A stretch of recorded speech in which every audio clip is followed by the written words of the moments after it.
Hello les petits loups, on se retrouve pour une nouvelle vidéo sur ma chaîne. Et là ce sera mon gros craquage France Loisirs pour les soldes. Parce que au-delà des livres en solde, il y avait aussi un livre acheté, un livre offert. Donc j'ai... Voilà. J'ai craqué. Mais si je voulais mettre ça dans l'autre sens, ce serait un peu mieux.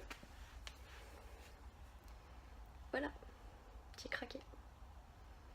Bon, on va faire un petit tour de tout ça. Qu'est-ce que vous en pensez? Donc, j'ai commencé par la meilleure façon de marcher est celle du Flamant Rose de Diane Ducré à la collection Piment. Parce qu'en fait, j'avoue que ce bouquin m'intrigue énormément depuis que je l'ai vu passer quand il est sorti en grand format. Donc je me suis dit, c'est l'occasion, vas-y, fonce.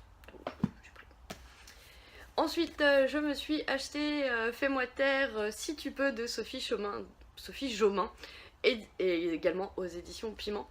Celui-là, je l'ai acheté pas pour le lire parce que je l'ai déjà lu, mais juste pour le rajouter dans ma bibliothèque. J'aime bien racheter en version papier les livres que j'ai lus en numérique.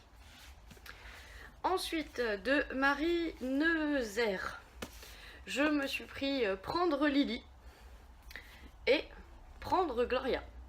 J'avoue que c'est des bouquins qui m'ont fait de l'œil pendant très longtemps quand ils étaient en devanture, enfin tout ça en magasin. Mais j'ai jamais eu le courage parce que c'était à une époque où je lisais beaucoup moins de thrillers que maintenant. Et comme je m'y suis remis, je me suis dit, allez, c'est maintenant ou jamais, il faut les acheter. J'ai dit, bon bah voilà. Ensuite, je me suis acheté Le Maître des Insectes de Stuart Prebell. Parce que j'ai adoré la couverture. Et que le synopsis avait l'air plutôt pas mal, donc...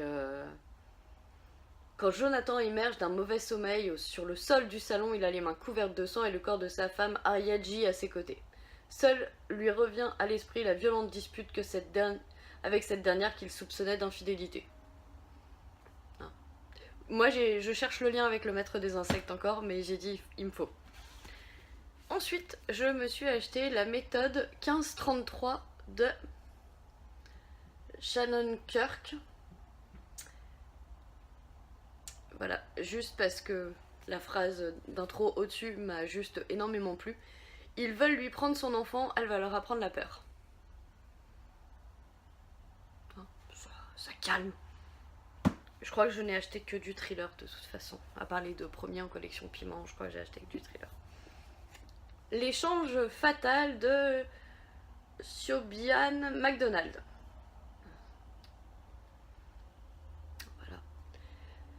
Ça commence... je vous lis juste la première phrase d'intro de la quatrième de couverture. De part et l'autre de l'océan, un simple échange de maisons tourne au drame.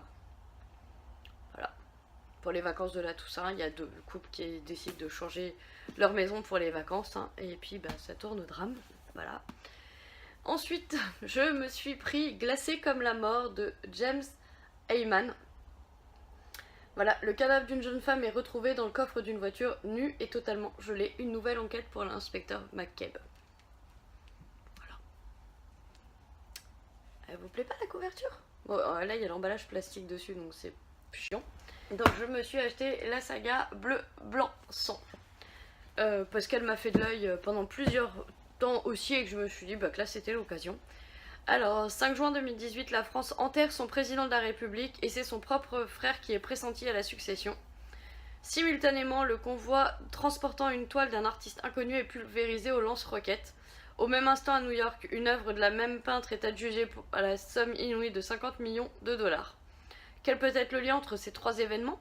Quelles forces obscures sont à l'œuvre et comment une jeune employée de banque, un rebelle militant et une étudiante se retrouvent-ils plongés au cœur d'une enquête aux ramifications politiques et financières? Voilà. Donc, bien envie de découvrir ça. Et ma pile est en train de se casser la gueule.